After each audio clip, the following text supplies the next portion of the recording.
أعوذ بالله من الشيطان الرجيم.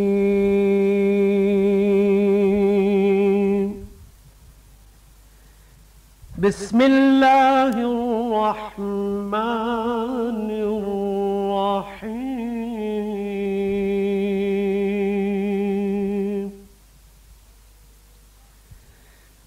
الرحمن علم القرآن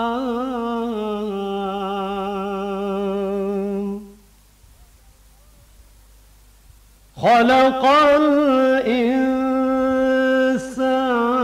علمه البيان.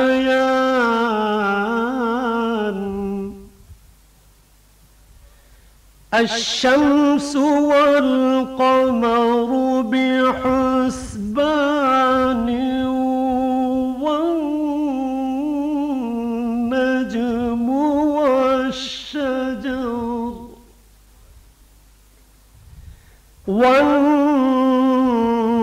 والنجم والشجر يسجدان.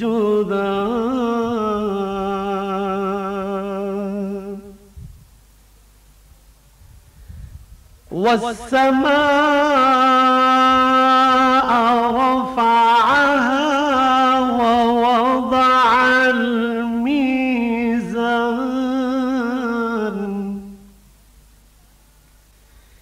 ألا تطغوا في الميزان وأقيموا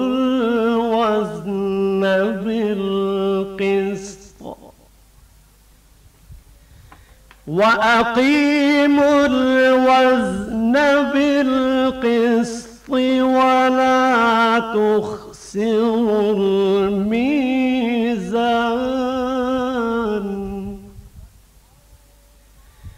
والأرض وضعها للأنام فيها فاكهة والنخل ذات الأكمام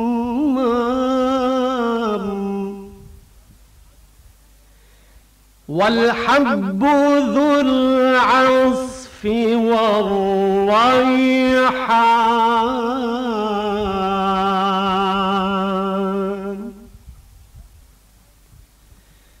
فبأي آلاء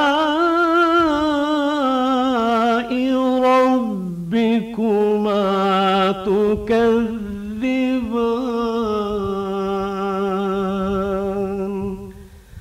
صدق الله العظيم. ریڈیو پاکستان کراچی. اہل کمال ممتاز شخصیات کے پینل انٹرویوز پر مبنی پروگرام اہل کمال. آج اس پروگرام کے مہمان ہیں قاری وحید ظفر قاسمی. قاری وحید ظفر قاسمی ایک مذہبی اور علمی خاندان میں پیدا ہوئے. بہت ہی کم عمری میں اپنے بڑے بھائی قاری ظاہر قاسمی کی نگرانی میں قرأت اور نعت خوانی کے مدارج طے کیے اور بہت جلد انہوں نے بچوں کے قرأت کے مقابلوں میں عالمی ایوارڈز حاصل کرنے شروع کیے. حکومت پاکستان نے آپ کو پرائڈ آف پرفارمنس سے نوازا. آپ نے ریڈیو پاکستان، پاکستان ٹیلی ویژن سے کئی ایک ایوارڈ حاصل کیے. قاری وحید ظفر قاسمی کو اب تک 4 عالمی ایوارڈ مل چکے ہیں. آپ نے مختلف ممالک میں نعت خوانی کی محافل میں بھی شرکت کی ہے. آپ کا شمار نہ صرف ملک کے بہترین قاریوں میں بلکہ منفرد نعت خوانوں میں بھی ہوتا ہے. قاسمی صاحب، عذرائے کرم اپنے اس خاندانی پس منظر سے آگاہ کریں جس کی وجہ سے آپ اس شعبے کی جانب مائل ہوئے. بسم اللہ الرحمن الرحیم. السلام علیکم. میں سب سے پہلے یہ بتانا چاہوں گا کہ الحمدللہ میرا تعلق ایک جیسے آپ فرما چکے ہیں مذہبی اور علمی خاندان سے میرا تعلق ہے. الحمدللہ مجھے اس پر فخر ہے کہ مولانا قاسم نانوتوی رحمۃ اللہ علیہ جو میرے پردادا ہیں اور مولانا قاری طیب صاحب اور میرے والد محترم قاری طاہر قاسمی صاحب مشہور قاری ماشاء اللہ سے اور عالم گزرے ہیں. اور میرے بڑے بھائی قاری ظاہر قاسمی صاحب جو الحمدللہ آل انڈیا ریڈیو سے تلاوت کلام پاک انہوں نے شروع کی اور پاکستان میں آنے کے بعد پاکستان شروع سے ریڈیو پاکستان میں شروع سے وہ پڑھ رہے ہیں. قرآن کریم انہوں نے کافی قرآن کریم ریڈیو پاکستان سے ختم کیے. قاری شاکر قاسمی صاحب جن کو الحمدللہ یہ اعزاز حاصل ہے کہ انہوں نے اقوام متحدہ میں پہلی بار تلاوت کلام پاک کی، میرے بڑے بھائی ہیں. اور ماشاءاللہ سارے بھائی قاری اور حافظ ہیں الحمدللہ. اور میں نے بھی اپنے جو مذہبی ہمارا ماحول تھا اسی لحاظ سے میں نے اپنے بھائیوں کو قرات کرتے ہوئے دیکھا، تو اسی سے متاثر ہو کر میں نے بھی تلاوت کلام پاک شروع کی الحمدللہ، اور آج تک کر رہا ہوں. اور ساتھ ہی ساتھ میں نے جب سے میں نے تلاوت شروع کی جب سے مجھے نعت خوانی بھی آتی ہے، لیکن چونکہ اس وقت ماحول زیادہ تلاوت کلام پاک کا اور محفل قرات کا زیادہ رجحان تھا تو نعت پڑھنے کا مجھے موقع نہیں ملا. لیکن میں نے پھر اس کے بعد سن 1972 میں نے سب سے پہلے نعت شریف پڑھنی شروع کی. باہر کسی ملک میں آپ کی تربیت ہوئی قرات کے سلسلے میں؟ تربیت نہیں بلکہ میں گیا ہوں وہاں پڑھنے کے لیے. مقابلوں میں حصہ لیا، میں نے 4 مقابلوں میں حصہ لیا ہے پاکستان کی طرف سے نمائندگی کرتے ہوئے، اور 4 مقابلے میں نے جیتے پاکستان کے لیے، اور الحمدللہ ہر ایک میں میں نے اعزاز حاصل کیا. قاری صاحب کون کون سے ممالک میں آپ کا جانا ہوا جہاں ان مقابلوں میں آپ شریک ہوئے اور اعزازات سے آپ کو نوازا گیا؟ میں سب سے پہلے تو ملائیشیا گیا 1969 میں، اور وہاں میں الحمدللہ جو بین الاقوامی مقابلہ ہے حسن قرات ہوا اس میں میں نے پوزیشن حاصل کی. اور اس کے بعد پھر 79 میں لیبیا میں گیا، وہاں پہ میں نے اعزاز حاصل کیا. پھر سعودی عرب میں نے اعزاز حاصل کیا 80 میں، اور 81 میں نے شام میں دمشق کے اندر جو مقابلہ ہوا اس کے اندر میں نے اعزاز حاصل کیا. قاری صاحب قرات ایک فن ہے، تو فن قرات کی باقاعدہ تعلیم آپ نے کس سے حاصل کی؟ قرات کی تعلیم تو میں نے زیادہ اپنے بھائیوں سے حاصل کی، خاندانی پس منظر؟ جی. اور لیکن باقاعدہ تو تعلیم میں نے حاصل کی ہے وہ قاری شرف الدین یمنی صاحب سے جو عرب ہیں، ان سے میں نے باقاعدہ تجوید کی میں نے ان سے سیکھی. تلمذ آپ کو انہیں سے حاصل تھا؟ تلفظ ان سے سیکھا اچھی طرح سے، اور اس کے بعد سند بھی انہیں سے میں نے حاصل کی. قاری صاحب ذرا میں یہ پوچھنا چاہوں گا آپ سے کہ آپ کی شخصیت کے اور شناخت کے 2 بڑے دائرے ہیں، ایک قرات کے حوالے سے اور ایک نعت خوانی کے حوالے سے. جی. تو آپ نے ابتدا قرات کے حوالے سے کی. جی. آپ کو یہ احساس کب ہوا کہ آپ بطور نعت خواں بھی سامنے آ سکتے ہیں یا اپنے آپ کو منوا سکتے ہیں؟ کیا اس کے پیچھے کسی کی حوصلہ افزائی تھی یا یہ آپ نے خود طے کر لیا کہ مجھے نعت خوانی کی طرف بھی آنا چاہیے؟ اصل میں جب سے میں نے قرات پڑھنی شروع کی، میں نے بھی بتایا آپ کو، جبھی سے میں نے نعت خوانی بھی شروع کی، لیکن پڑھنے کا موقع مجھے نہیں زیادہ ملا. بہرحال یہ کہ اللہ کے کلام کے ساتھ ساتھ اس کے نبی کی اطاعت بھی ضروری ہے، تو میں نے پھر نعت خوانی شروع کی، اور اس میں حوصلہ افزائی بھائیوں کی تھی جنہوں نے مجھے اس میں آگے بڑھایا. اور سب سے پہلے جو نعت میں نے پڑھی اللہ اللہ سن 1972 میں، الحمدللہ وہ پوری دنیا میں مقبول ہوئی ماشاءاللہ. قاری صاحب اس موقع سے فائدہ اٹھاتے ہوئے جی میں یہ چاہوں کہ اس نعت کے چند اشعار جو آپ نے سب سے پہلے پڑھی، جی تو کیا یہ بہت ہی اچھا ہوگا؟ ضرور ضرور. الصبح بدا من طلعته والليل دجى من وفرته الله الله الله الله الله اللہ اللہ اللہ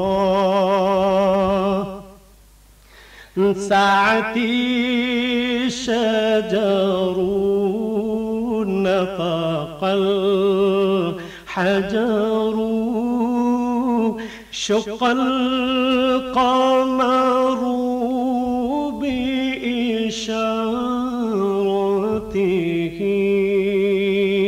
اللہ اللہ اللہ اللہ اللہ اللہ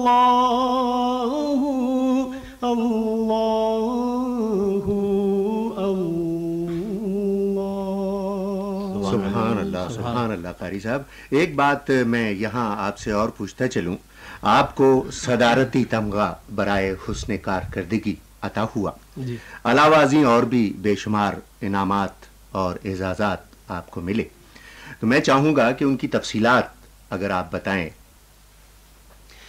سن 1985 میں الحمدللہ مجھے قرات اور نعت خوانی کے شعبے میں بیک وقت ایوارڈ دیا گیا، پرائڈ آف پرفارمنس، حکومت پاکستان کی طرف سے، اور اس کے بعد مجھے تقریباً 5 ایوارڈ مجھے ملے ہیں ٹیلی ویژن کی طرف سے، 2 ایوارڈ مجھے ملے ہیں ریڈیو پاکستان کی طرف سے، تو الحمدللہ، اور بے شمار تنظیموں کی طرف سے ایوارڈ مجھے ملے ہیں الحمدللہ۔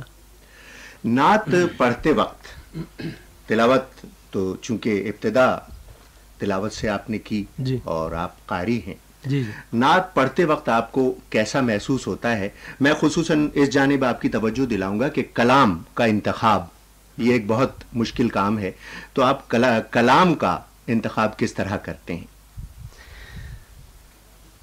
میرے پاس کافی مجموعے ہیں اور مختلف شاعروں کے، اور اس میں سے میں خود سلیکٹ کرتا ہوں، اور میں کوشش کرتا ہوں کہ کوئی ایسا کلام ہو کہ جو بس سہل بھی ہو، جو عام پبلک بھی سمجھ لے، اگر میں خواص میں پڑھوں یا عوام میں پڑھوں تو وہ دونوں سمجھ لیں اس کو صحیح طریقے سے۔ کوشش کرتا ہوں سہل ہو وہ، اور اچھا کلام ہو، سلیس ہو، اور اچھا کلام ہو جس میں وزن ہو اشعار میں۔ ظاہر ہے کہ حضور کی شان میں جو بھی شعر کہہ دیا جائے وہ محترم ہے، لیکن بہت سے شاعر دل سے کہتے ہیں اشعار، تو وہ جا کے دل پر ہی ہٹ کرتے ہیں جا کر، تو میں کوشش کرتا ہوں کہ ایسی نعتیں میں سلیکٹ کروں جو جن میں اشعار میں وزن بھی ہو اور جس کو پڑھنے میں مزہ بھی آئے اور سہل بھی ہو، اور سیرت طیبہ کے حوالے سے مطابقت بھی وہ اشعار جی، رکھتے ہوں، بالکل، یہ سب سے اہم بات ہے، بالکل، چونکہ عام معاشرے میں جی، جب ہم دیکھتے ہیں تو کچھ لوگ اعتراضات بھی کرتے ہیں کہ جناب یہ شعر آپ نے صحیح نہیں پڑھا، جی، یا فلاں شعر جو ہے وہ بالکل ٹھیک نہیں تھا، جی، جی، تو اس حوالے سے میں آپ سے پوچھنا چاہ رہا تھا۔ اور میں کوشش کرتا ہوں، میں اپنی بات کر رہا ہوں، جی، میں خود کوشش کرتا ہوں کہ ایسے اشعار پڑھوں جو جرنل اشعار ہوں، مطلب کسی پہ کوئی ہٹ نہ ہو، نہ کوئی ایسی بات ہو، نہ کوئی ایسی مطلب نہ ہو، بلکہ جرنل اشعار ہوں جو کسی بھی محفل میں عام فہم ہو، جس میں محفل میں پڑھے جائیں، کوئی بھی اس میں بیٹھا ہو، کسی بھی مسلک کا آدمی بیٹھا ہو، وہ اس کو سنے، مدحت سرور کائنات ہو ظاہر ہے، اور سیرت طیبہ کے حوالے سے مطابقت رکھتے ہیں۔ بالکل بالکل۔ فائز صاحب، آپ نے جس طرح نعت خوانی میں اپنا ادائیگی کو منفرد بنایا اور ثابت کیا کہ آپ ایک جداگانہ شناخت رکھتے ہیں پڑھنے کے حوالے سے، تو بہت سارے لوگ، ایک بڑا طبقہ آپ کی پیروی بھی کرتا ہے اور آپ کے انداز میں ادائیگی کرنے کی کوشش کرتا ہے۔ یہ بتائیے کہ آپ نے اپنے خانوادے میں کسی کو نعت خوانی کی طرف راغب کیا ہے کہ وہ آپ کے بعد آپ کے خاندان میں آپ کے انداز ادائیگی کو یا اس شوق کو آگے بڑھائے کوئی؟ ہاں، اس میں سب سے پہلے تو میں بتانا چاہوں گا کہ جو میرا بیٹا ہے وہ ماشاءاللہ سے بہت اچھی تلاوت بھی کرتا ہے، بہت اچھی نعت بھی پڑھتا ہے۔ میری بیٹی جو ہے وہ بھی بہت اچھی نعت پڑھتی ہے الحمدللہ، تو میں بڑا شکر ادا کرتا ہوں اللہ کا کہ اللہ نے ان کو اس طرف مائل کیا۔ دوسرا یہ کہ آپ نے ابھی کچھ دیر پہلے کلام کے حوالے سے بات کی، تو کن شعراء کا کلام آپ نے زیادہ تر پڑھا، یا آپ جن سے بہت زیادہ متاثر ہیں نعت خوانی میں؟ آپ نے اقبال عظیم صاحب کو بہت زیادہ پڑھا ہے؟ جی ہاں، اقبال عظیم صاحب ہیں الحمدللہ، اللہ تعالیٰ مغفرت فرمائے ان کی، حضرت منور بدایونی صاحب ہیں، اللہ مغفرت فرمائے، ان کی میں نے نعتیں پڑھی ہیں، اور اقبال عظیم صاحب کی کافی نعتیں میں نے پڑھی ہیں، اعجاز رحمانی صاحب کی میں نے بہت نعتیں پڑھی ہیں، اور آپ کی بھی میں نے 2 نعتیں تو آپ کی میں نے پڑھی ہیں، اور ایک تو ہے حضور ایسا کوئی انتظام ہو جائے، سلام کے لیے حاضر غلام ہو جائے، اور دوسری نعت میں نے آپ کی پڑھی ہے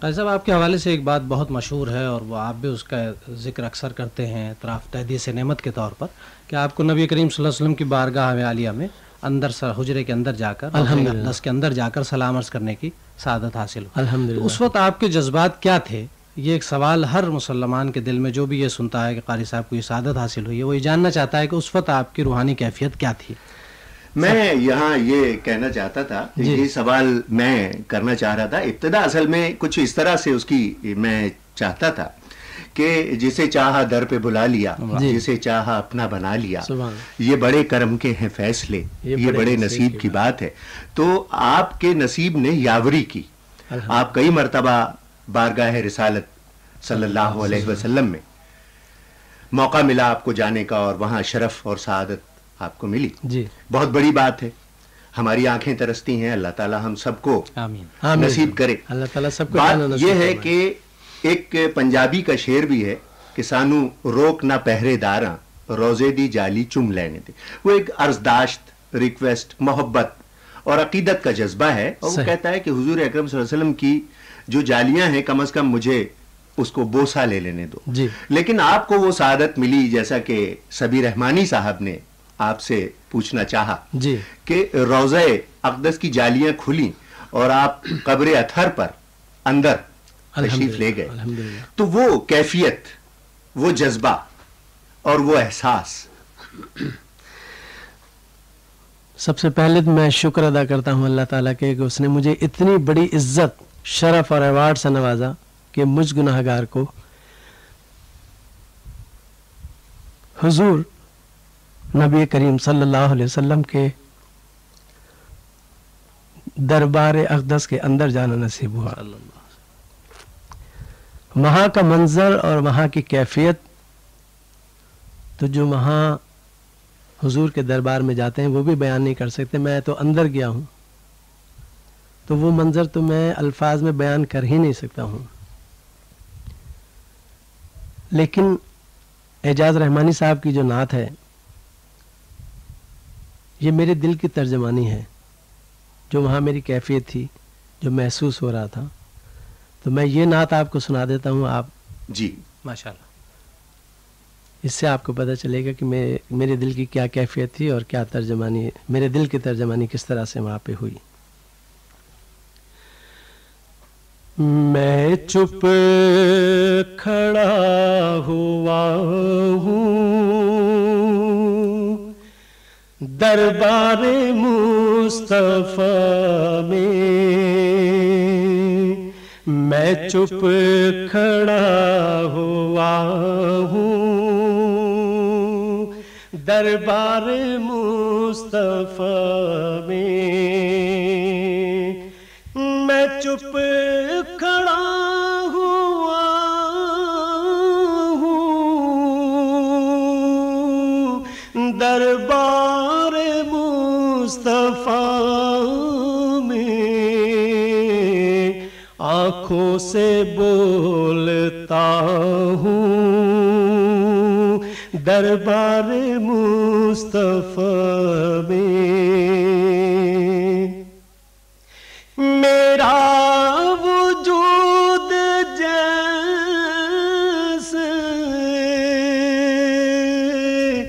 گم ہو کے رہ گیا ہے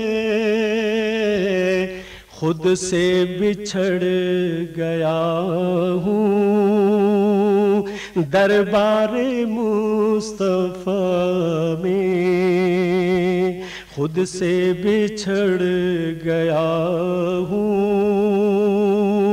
دربار مصطفیٰ میں محسوس ہو رہا تھا صدیاں سمٹ گئی کچھ دیر ہی رہا ہوں دربار مصطفیٰ میں کیا اب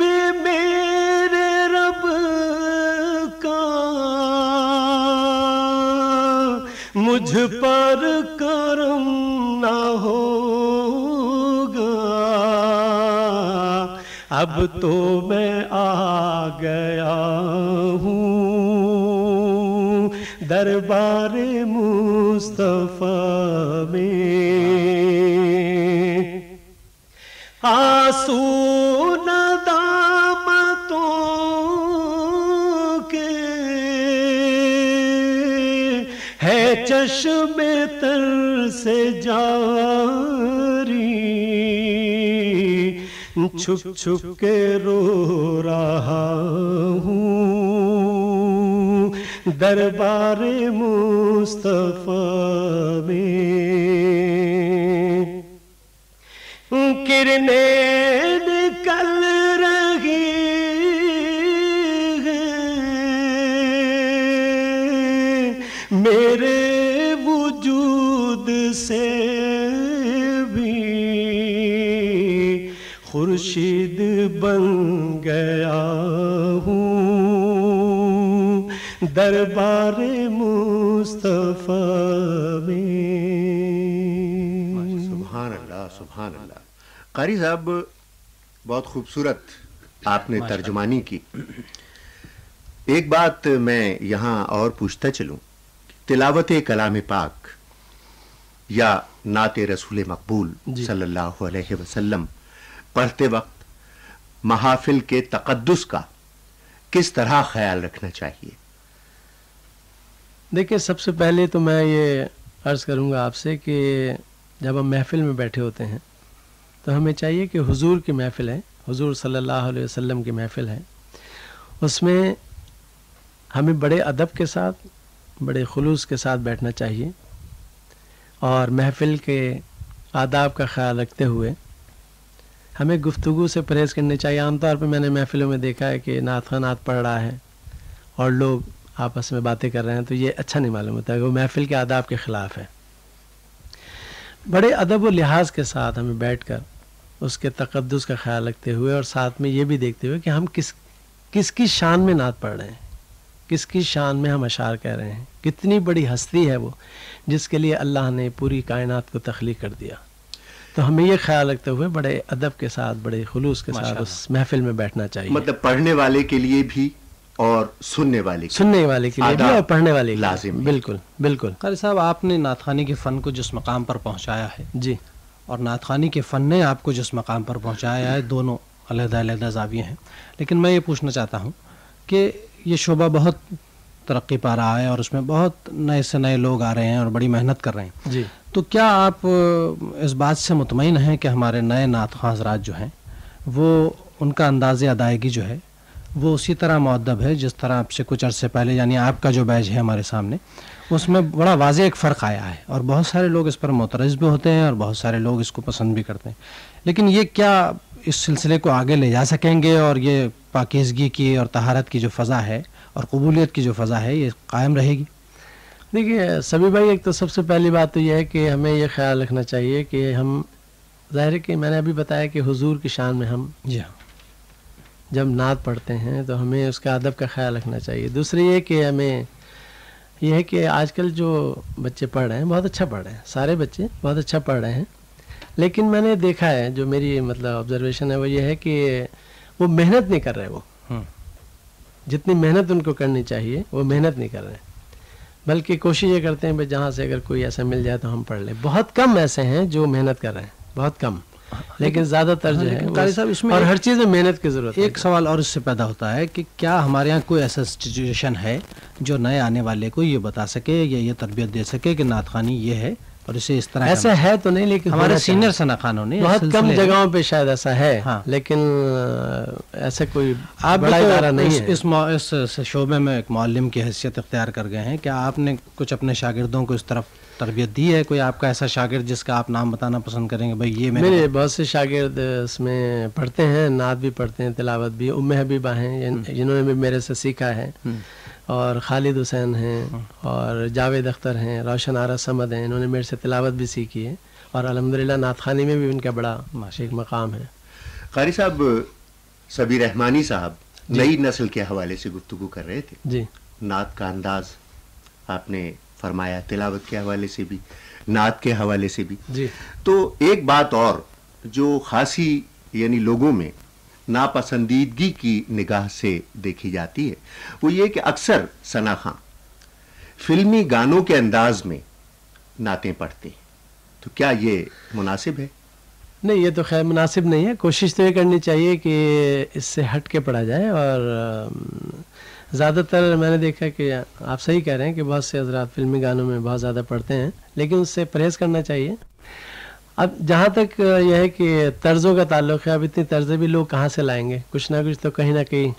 لیکن 30-35 برس آپ کے بھی ہو گئے, لیکن ہم نے آپ کی کسی نعت کی دھن میں یہ نہیں دیکھا کہ وہ ذہن کو کسی اور طرف لے جاتی ہو, بلکہ اس میں ایک پاکیزگی کا تو خیال رکھنا چاہیے. تو اگر ایک آدمی 35 برس ایک شعبے میں رہ کر یہ شعوری کوشش کر سکتا ہے تو دیگر حضرات کو بھی کرنا چاہیے. بالکل کر سکتے ہیں, ان کو کرنی چاہیے اور کوشش کریں کہ فلمی دھنوں سے ہٹ کے. دوسرا یہ کہ آپ ہمارے ان نعت خانوں میں ہیں جنہوں نے بیرون ممالک کے بہت سفر کیے ہیں. جی. تو ان اسفار کے دوران کوئی ایسا خاص واقعہ جو روحانی اعتبار سے قابل بیان ہو, کا بیان کیا جانا ضروری ہوتا ہو, کچھ اس بارے میں بتائیے. دیکھیے, سب سے پہلی بات ہے اللہ تعالیٰ میرے والدین کی مغفرت فرمائے. ہماری والدہ جب حج کرنے کے لیے گئی تھیں تو انہوں نے جب مجھے جو خوشی ہوئی دل کو, وہ یہ ہے کہ مجھے اچھا بھی لگا جو وہاں میرے ساتھ ہوا, کہ ہماری والدہ نے جب وہاں مکے میں میرا کیسٹ چل رہا تھا تلاوت کا نعت کا, تو میری والدہ نے میرے لیے دعا کی وہاں, اور انہوں نے آ کے مجھے پھر بتایا کہ تمہاری اس طرح سے وہاں پہ میں نے آواز سنی ہے سنی. تو مجھے اتنی خوشی ہوئی دل کو ماشاءاللہ کہ اللہ نے میری آواز کو وہاں پہ پہنچا دیا. اور والدہ کے حوالے سے جی یہ بیان ہونا تو بہت ہی عزت کی بات. جی.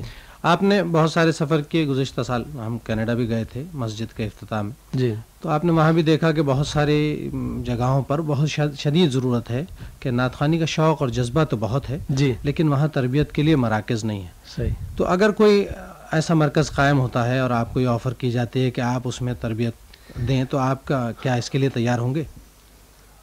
اگر مجھے موقع ملے گا تو ضرور انشاءاللہ جا کے ضرور, اگر یہاں سے مجھے فرصت ملے گی تو ضرور جاؤں گا, وہاں ضرور تربیت دوں گا انشاءاللہ. This program is the sole property of Central Productions, Pakistan Broadcasting Corporation, Islamabad. Piracy in this regard is illegal.